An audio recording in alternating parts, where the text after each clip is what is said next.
Halo semuanya, saya Dimas Muhammadizah dari Prodi Akuntansi dengan NIM 2403-2016. Kali ini saya akan buat video untuk memenuhi ujian tengah semester praktikum Sistem Informasi Akuntansi. Jadi sebelum ke soalnya, saya akan memberikan tutorial singkat cara menggunakan diagram IO. Yang pertama, sudah ada fitur-fitur di sebelah kiri untuk bagian bangun dan sebelah kanan untuk bagian ngeditnya. Jadi kalian tinggal drag down aja sesuai kebutuhan yang kalian inginkan. Misalnya ini ada kotak, itu yang menunjukkan simbol eksternal, jadi saya tulis pemasok, lalu yang lingkaran itu adalah sistem pembelian dalam DFD1, jadi tombolnya lingkaran. Lalu untuk penyalurnya saya kasih kotak yaitu eksternal lagi yaitu agen. Jadi seperti itu, tinggal kalian edit aja.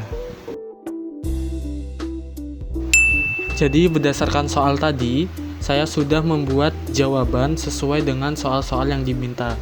Jadi yang pertama adalah soal nomor 1, yaitu kita harus membuat DFD atau diagram konteksnya. Yang pertama ada DFD level 0.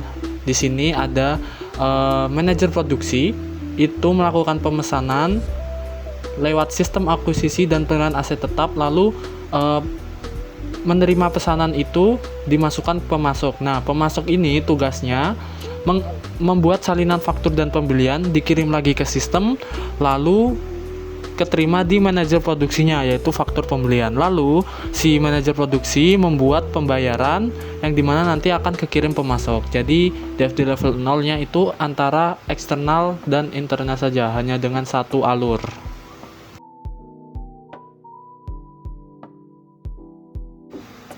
Nah, lanjut yaitu DFD level 1 yang dimana ini menjelaskan secara lebih detail lagi dari DFD level 0 yang dimana lebih banyak internal yang dilibatkan. Kita mulai dari manajer produksi, seperti biasa melakukan pemesanan, lalu dikirim ke pemasok.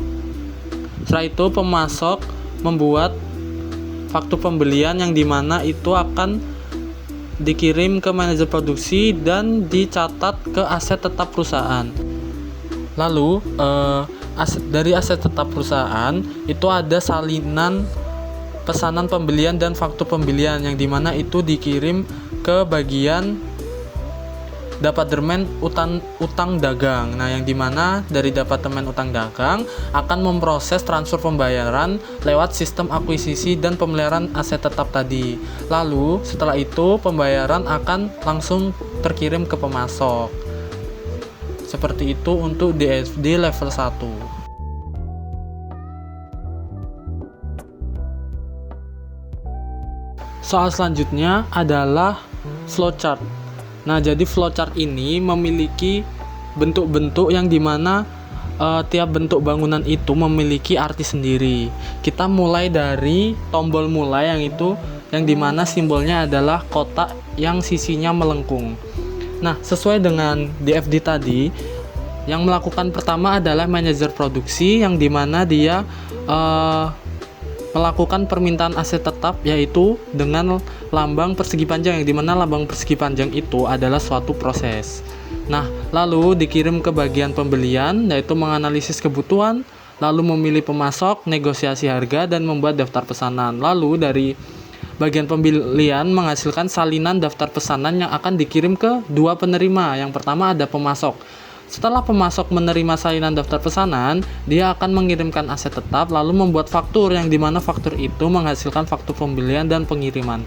Nah, lalu ada bagian utang dagang yang itu dia setelah menerima salinan daftar pesanan, dia akan mencocokkan datanya apakah sesuai, lalu menghasilkan beberapa data yaitu ada faktur pembelian, faktur pengiriman, lalu salinan daftar pesanan yang dimana itu dicocokkan dengan si bagian pemasok dengan tanda ya atau tidak itu dengan tanda segi 4 ini, segi 4 belah ketupat, yang dimana kalau tidak akan dikembalikan ke pemasok dan kalau iya lanjut ke bagian keuangan yang dimana bagian keuangan akan mentransfer pembayaran lalu membuat bukti pembayaran yang dimana nanti mengeluarkan data yaitu bukti pembayaran yang akan dikirim ke bagian pemasok.